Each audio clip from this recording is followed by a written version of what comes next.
Hi everyone, I'm Kelly and welcome to tonight's Oz Industries forecasting update. Over the past few days, our phones have been running hot with questions and concerns from many of you guys in regard to the mixed information circling around on social media regarding the developing tropical features across northeastern Queensland.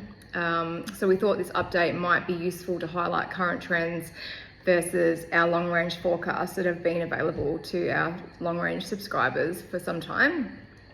So I'm going to hand it over to Stuart now so he can talk us through his expectations moving forward regarding the current weather features and those yet to come. Yeah, thanks, Kel. Today's update's about Tropical Low 13U, which is currently situated off the Queensland coast between Kaiwit Sundays and the North Tropical Coast, Cooktown Coast. It's a trough-type feature, driving gusty winds onshore, periods of coastal heavy rain, and this feature is expected to progress westward towards the Gulf over the next few days, and that area has also been identified by the BOM as Tropical Low 12U. And there's a good chance that both these systems are the same signal. Typically, models will be confused between different circulations and identify them as individual events, where in reality they turn out to be the one event. And beyond this period, into the 5th, cyclone genesis window opens up around the 8th of February, and that's when we expect actual intensification of any system that's existing to occur. And a Gulf system is expected to then return towards the east, towards the Coral Sea, and move towards the New Caledonia region.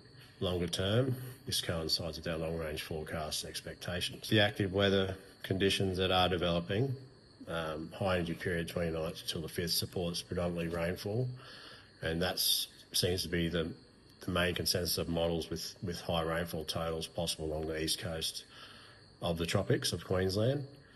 But while this is occurring, there are secondary low pressure systems being picked up by computer models as well towards the west, towards Western Australia and closer to the Northern Territory. This is something we've been mentioning for a few weeks also, which is also in our long-range forecast, which has been available since September. Out of these systems, cyclone genesis once again is possible between the 8th and the 12th of February, with one of those western systems of interest longer term for the West Australian coast. So the overall projection is the current Coral Sea feature, which is just a trough, should move towards the Gulf region, where rainfall signals should increase for the northeast of Queensland. While this is occurring, there is a high risk of additional low pressure features to form in the Indian Ocean towards the western coast of Western Australia. And these are features to watch longer term regarding Australia, while the eastern features of the Gulf and Coral Sea are expected to move eastwards away from Australia. I'll provide the original long-range forecast maps in conjunction with official modelling on our website for public viewing tonight for those interested, just so you can compare long-range forecast trends with current official forecast trends. And that will give some added confidence in the mixed information that you're seeing with all the several model runs that are out at the moment, and which should help clarify probable outcomes. Likely outcomes and specific outcomes are unlikely at this stage.